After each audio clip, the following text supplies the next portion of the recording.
અત્યારે જે મશીનમાં જે બટેકા નાખીને જે ક્રશ થઈ રહ્યા છે ત્યાર પછી જે બે કઠોળની વાત કરીએ ને સંપૂર્ણ રસોઈ છે ને જે ચૂલા ઉપર બનાવવામાં આવે છે દેશી રીતના જે લાકડાના મદદથી જે આ રસોઈ સંપૂર્ણ શાક બકાલો જે અત્યારે બોલેરો ભરીને આવી ગયું છે।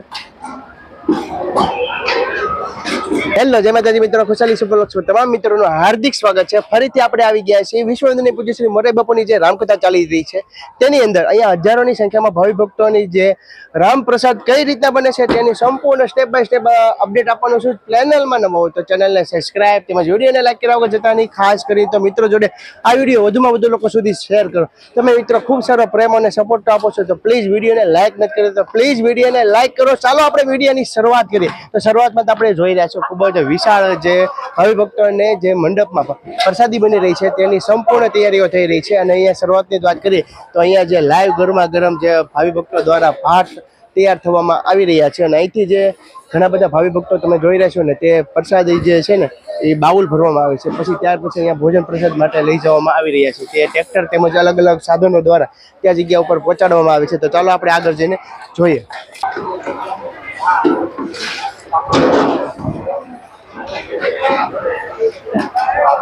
આ સંપૂર્ણ રસોઈ છે ને જે ચૂલા ઉપર બનાવવામાં આવે છે દેશી રીતના જે લાકડાના મદદથી જે આ રસોઈ બનાવતા હોય છે। ત્યાર પછી હવે આપણે આગળ જોવા જઈએ કે આખો જે ટોપ છે ને તે બટેકાનો શાકનો બનાવવામાં આવેલો છે। એ રીતના 2 થી 3 જેટલા ટોપ મોટા મોટા વિશાળ જે શાકના બની રહ્યા છે। અને અહીંયા તમને વાત કરીએ કે આ જે શાક છે ને તે કઠોળનું છે અને જો ચણાનું બનાવેલું છે। ચણા બટેકાનું જે બનાવેલું છે અને આ રીતના એક શું કહેવાય બાઉલ કહેવાય ને કે ટબ ભરી ભરીને જે ભાવિ ભક્તોને પીરસવામાં જઈ રહી છે।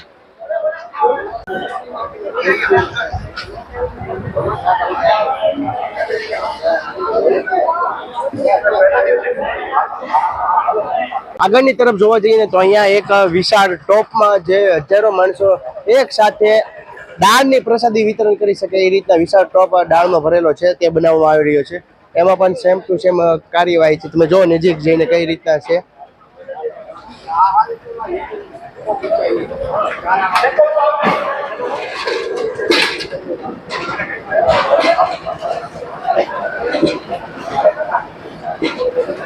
અહીંયા મિત્રો આપણે જે શાકની વાત કરીએ તો 2 જાતના શાક બનાવવામાં આવે છે। અત્યારે જે મશીનમાં જે બટેકા નાખીને જે ક્રશ થઈ રહ્યા છે ત્યાર પછી જે બે કઠોળની વાત કરીએ ને તો અહીંયા જે રીંગણા બટેકાનું જે શાક છે અત્યારે તો ખાસ કરી તો બટેકાનું ક્રશ કરવામાં આવી રહ્યું છે। પછી અહીંયા જોયો તો આ બટેકાનું અને રીંગણાનું જે શાક બની રહ્યું છે, રીંગણા બટેકાનું શાક બની રહ્યું છે। ત્યાર પછી આજે જે 2 શાકના શાક છે, રીંગણા બટેકાનું શાક તેમજ અહીંયા સામેની તરફ કઠોળ જે કઠોળમાં ચણાનું શાક બનાવેલું છે। અહીંયા જે બટેકા ક્રશ કરવામાં આવે છે મશીન દ્વારા એવા અલગ અલગ ઘણા બધા મશીનો જોવા મળે છે। અહીંયા પણ જે આદુ મરચા કોથમરી તેમજ અલગ અલગ વસ્તુઓ જે ઉપયોગ આવતી હોય તે ક્રશ થતા હોય છે મશીનમાં। અને બટેકાનો તમે સ્ટોક જો સંપૂર્ણપણે પૂરો છે। અને આગળ તમે વાત કરી કે તમે જો સામેની તરફ એક ટ્રેક્ટર છે, એ રીતના 2 થી 3 ટ્રેક્ટર છે। પછી આપણે આગળ જોવા જઈએ ને તો અહીંયા પણ એક બોલેરા ટાઈપનું જે કહેવાય ને કે આ શેમાં કામ આવે છે કાકા?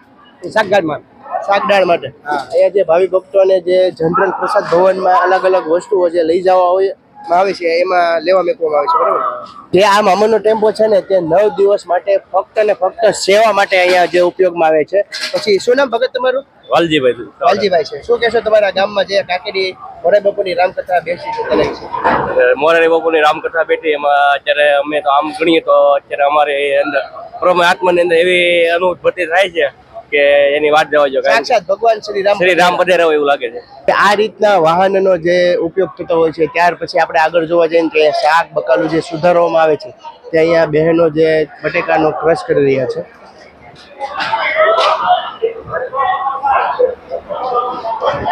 આજે પ્રસાદીમાં વાત કરીએ તો ગરમા ગરમ જે કાજુ બદામ નાખેલો ઘીમાં શીરો બનાવેલો છે અને જે મિષ્ટાનમાં આગળ સરસ મજાના મેથીના ગોટા ભજીયા એમાં અલગ અલગ વસ્તુઓ છે। પછી આ રીતના લાગડ તમે લાઈનમાં ટપેલા જોઈ રહ્યા છો ને તે અલગ અલગ મીઠાઈ તેમજ શાકભાજી જે શાક બનાવવા માટેના ઉપયોગ કરવામાં આવે છે। આ ટોપમાં અત્યારે ગરમ થઈ રહ્યા છે બટેકા। જો આ રીતના ભાવિ ભક્તો જે બટેકા લઈને આવી રહ્યા છે અને ટપેલામાં નાખે છે, નાખીને બફાઈ જાય છે। અત્યારે ગેસ ચાલુ છે। હા એમ છે, કમ્પ્લીટ થાય છે. પછી આપણે આગળ જોવા જઈએ ને તો અહીંયા લાઈનમાં જે શાક બકાલાનો ઉપયોગ થતો હોય છે ને તે સંપૂર્ણ સ્ટોક આ જગ્યા ઉપર રાખવામાં આવેલો છે.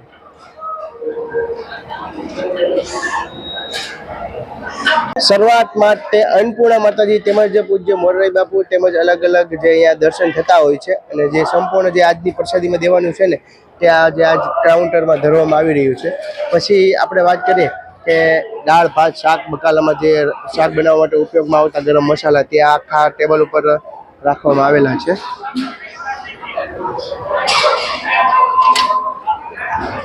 સંપૂર્ણ શાક બકાલાઓ જે અત્યારે બોલેરો ભરાઈને આવી ગયું છે.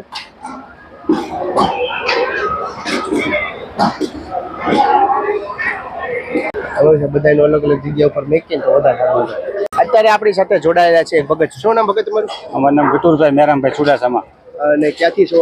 અમે શ્રી કટપરથી બાપુની કથામાં દર કથામાં સેવા કરવા જઈએ છીએ અને અમને સેવાનો લાભ ખૂબ બાપુ આપે છે અને સેવામાં અમને બહુ મજા આવે છે અને બાપુની કથા જ્યાં હોય ત્યાં અમે લાભ આપે છે બાપુ અને ખૂબ ખૂબ આભાર. જય શ્રી રામ. લાઈવ ગરમા ગરમ સરસ મજાના ગોટા બની રહ્યા છે તે હું તમને બતાવવા જઈ રહ્યો છું અને તેમનો સંપૂર્ણ જે સ્ટેપ છે લોડ છે ને એ મશીન દ્વારા બનાવવામાં આવે છે. ત્યાર પછી આગળની પ્રોસેસર હું તમને આગળ બતાવું. આજની પ્રસાદીમાં લાઈવ ગરમા ગરમ ગોટાની જે પ્રસાદી વિતરણ કરવામાં આવે છે. અહીંયા જો મેથીના ગોટા જે બની રહ્યા છે, અહીંયા મેથી પાણીમાં ધોઈને અહીંયા જે તેમનો લોટ બનાવવામાં આવે છે, લોટ બાંધવામાં આવે છે. એ અલગ અલગ જે વસ્તુ આમાં મિક્સ કરીને આગળની તરફ જતી હોય છે.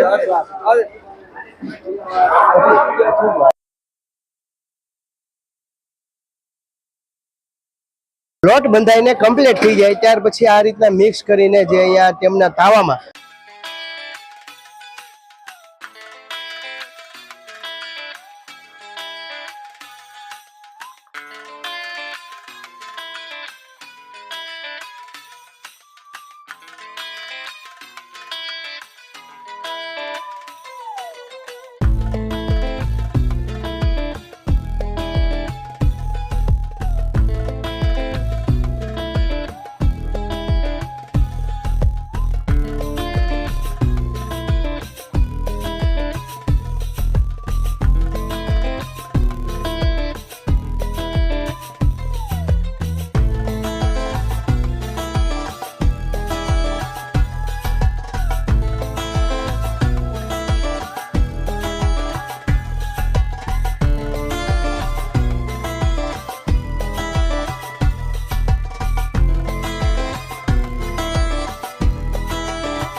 હું મહુવા તાલુકાના નેસડ ગામનો રહીશ છું. મારું નામ મકવાણા અર્જણભાઈ બી. વ્યવસાયે મેડિકલની પ્રેક્ટિસ કરું છું અને અમારે નેસવડના સ્વર્ગીય ભગવાનભાઈ મોહનભાઈ મકવાણા એ અમારી શુભ શરૂઆત દ્વારકાથી સ્વયંસેવક તરીકે કરેલી.